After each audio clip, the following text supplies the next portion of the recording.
What a fine day it is, isn't it everybody? To watch a tutorial video I mean. And in today's video, I will be showing you guys how you guys can register for First National Bank's online banking account.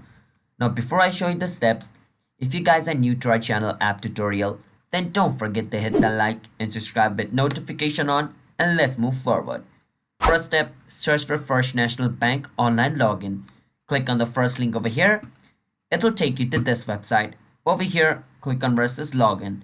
And over here, you want to choose sign up. It'll take you to its sign up page. Now once you're over here, scroll a bit down and click on accept. This basically means you agree to its terms and service.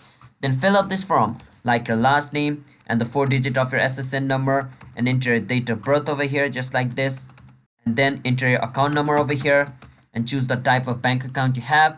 Click on continue, and it will ask you for some more information, and after providing all the information, an account under that information will be created. So that's how you guys can register for FNB's online banking account. So don't forget to hit the like and subscribe, and bye bye.